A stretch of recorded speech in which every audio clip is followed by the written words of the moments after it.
Hi, welcome back to the channel. Today we're going to look at a collection of sketches, essays, interviews, speeches and plot scenarios by Philip K. Dick. It's a collection called Shifting Realities of Philip K. Dick, Selected Literary and Philosophical Writings.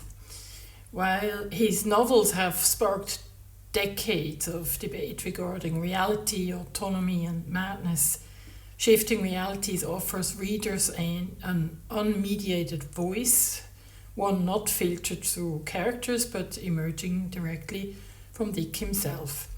Lawrence Sutton, the editor, is an American writer, biographer and professor best known in literary circles for his work on Philip K. Dick. Sutton's work is characterized by deep intellectual rigor combined with accessibility. His role in Dick scholarship is foundational. He was one of the first to take Dick seriously as a philosophical writer rather than merely a pulp science fiction author. And in doing so, he helped elevate Dick's critical reputation, particularly within academic and literary circles.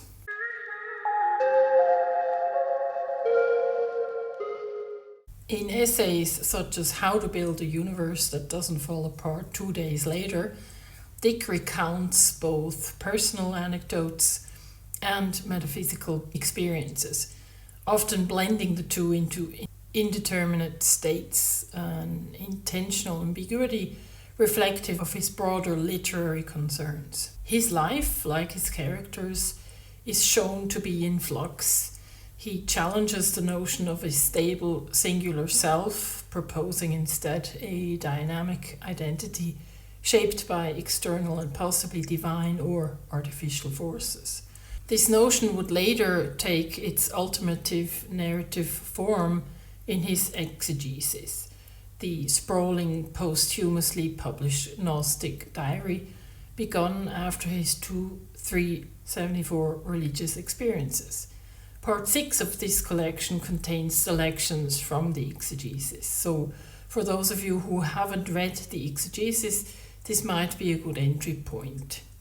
This book contains another treat, the 2 completed chapters of a proposed sequel to The Man in the High Castle. Dick confesses to his work being fundamentally autobiographical in nature.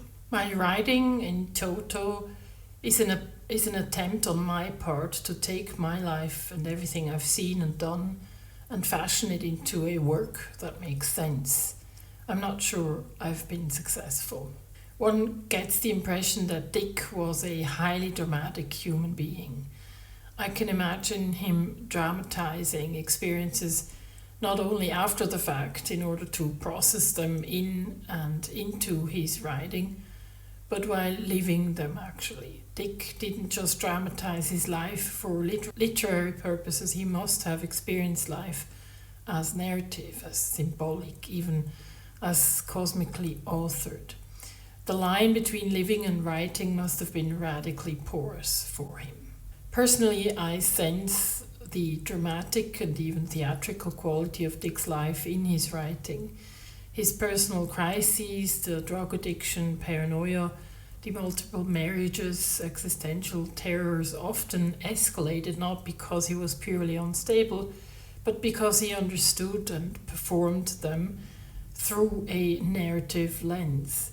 It's as if he were scripting himself in real time, living fiction before he wrote it.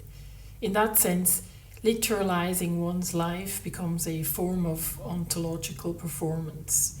Reality is treated as fiction, and fiction as reality. This is perhaps what makes Dick such a unique figure in 20th century literature, not just a writer of altered realities, but someone who lived inside the slippery fluid of reality and unreality.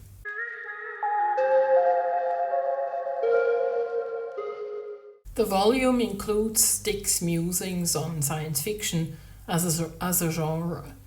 Unlike academic theorists, Dick writes from within the craft, blending theory with the urgency of practice. He challenges the notion that science fiction must serve technology or that it needs to predict futures. Instead, he champions it as a literature of metaphysical inquiry, a playground for experimenting, and as a protest medium. The SF writer glimpses of totalities, some good, some bad, some merely bizarre, and he wants to bring these glimpses to our attention. We also learn about his writing process and what writing means to him. As to my own writing, reading it does not mean anything to me. All considerations as to how good it is or isn't, what I do well and what I do badly.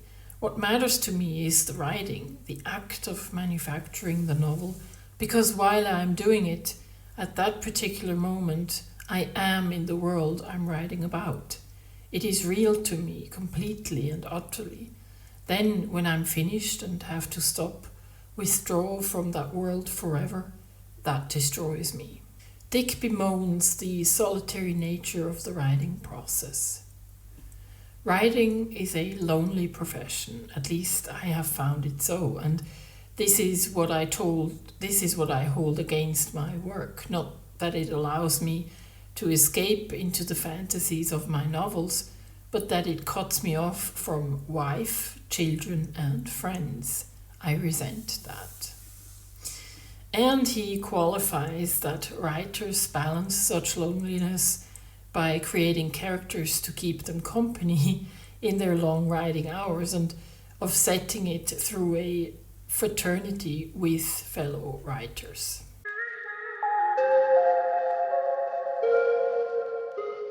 Neurodiversity plays a significant role in the fiction and philosophical vision of Philip K. Dick. While he did not use the term neurodiversity, this was only coined in the late 1990s, his body of work consistently explores themes central to it: altered cognitive frameworks, atypical perception, and challenges to normative understandings of reality and identity. Many of Dick's protagonists exhibit non-normative cognitive styles, including heightened paranoia, derealization, and dissociative thinking. These are not portrayed merely as pathologies, but as alternative ways of accessing truth that diverge from societal norms. In works like A Scanner Darkly and Flow My Tears, the policeman said, characters experience disintegration of the self, split identities, or psychotic breaks. Dick often draws on schizophrenic phenomenology as a way to critique identity and societal control. Martian Timeslip explicitly engages with what we would today label autism spectrum cognition. Dick treats neurodivergence not as a deficit, but as an ontological proposition. What if the mind that deviates is the mind that sees more clearly? While no clinician formally assessed him, several posthumous interpretations suggests that he may have experienced paranoid schizophrenia, bipolar disorder, temporal lobe epilepsy, or autism spectrum traits. One of the essays printed in this collection, called Schizophrenia and the Book of Changes, sheds light on his views of the condition itself and proposes that for the schizophrenic, synchronicity stands in for causality. Naturally, he will appreciate ways and means to manage synchronic experiencing, and here is where divination methods like the I Ching come into place. Dick himself used the I Ching quite a bit, at times even to develop the direction of a novel. For a schizophrenic, any method by which synchronicity can be coped with means possible survival. For us, it would be a great assist in the job of temporarily surviving. We both could use such a beat the house system. This is what the I Ching for 3,000 years has been and still is.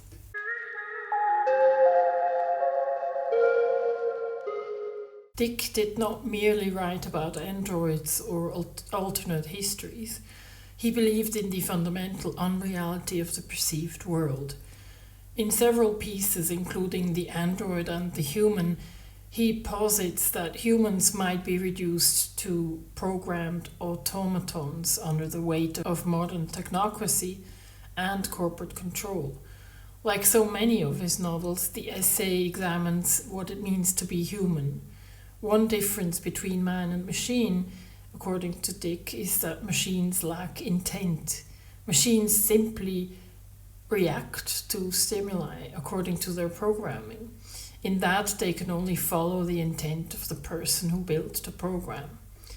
Dick goes further in positing that much of what drives human, i.e., much of their intent, is based in the unconscious, which lies beyond the control of the individual. One could say that in that humans too just follow their programming, albeit an unconscious one.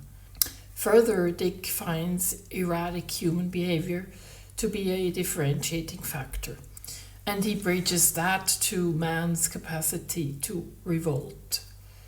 But you cannot turn a human into an android if that human is going to break laws every chance he gets. Androidization requires obedience.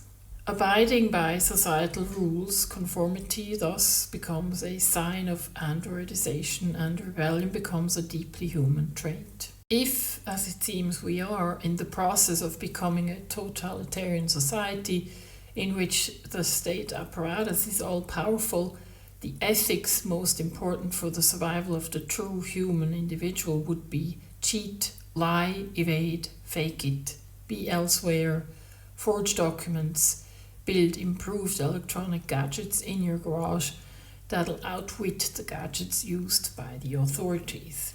Quiet refusal is a cornerstone of Dick's conception of humans. This, to me, is the ultimate heroic trait of ordinary people.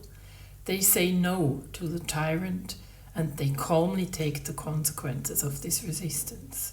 But the human capacity for revolt is not the only trait differentiating humans from machines. Another differentiator is our capacity for suffering. But caught in sudden trouble, the organism that is made more human, that becomes precisely at the moment human, wrestles deep within itself and out to itself to find one response after another as each fails. Recently, philosophers like Thomas Metzinger have voiced concern that as AI systems become more advanced, there is a non-negligible risk that they could develop forms of consciousness capable of experiencing suffering. In his books Being No One and The Ego Tunnel, Metzinger argues that the self is not a substance or thing, but a phenomenological model constructed by the brain. This phenomenal self-model is what allows a being to experience itself as having a unified, embodied, and temporally extended existence. Importantly, Metzinger is clear that the self-model is not illusory in the sense of being false, but that it is a useful fiction, a model that enables first-person experience. For Metzinger, the capacity for suffering requires a subject of experience, a model of being someone to whom something is happening. If an artificial system develops a PSM, even a minimal one, it would arguably also acquire the capacity for phenomenal suffering.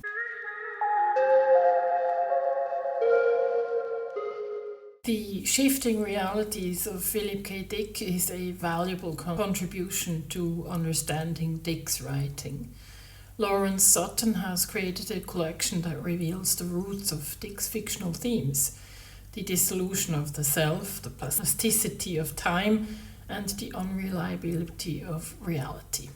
More importantly, it uncovers the author not as a mad prophet or pulp hack, but as a visionary metaphysician using fiction to explore the contours of being. The book contains veritable treats, such as the speech he gave in France entitled "If You Find This World Bad, you should see some of the others. It's also known as the Met's speech. If you're already a dickhead, it is well worth the money, and if you're new to Dick, exploring some of his philosophy will surely help you appreciate his fiction even more. I greatly enjoyed it, and I'm planning to read Divine Invasions next. This is a full-scale biography of Dick by the same author. Thank you for watching. If you enjoyed this episode, please like, share, subscribe if you haven't already, and I will see you in my next video. Bye bye.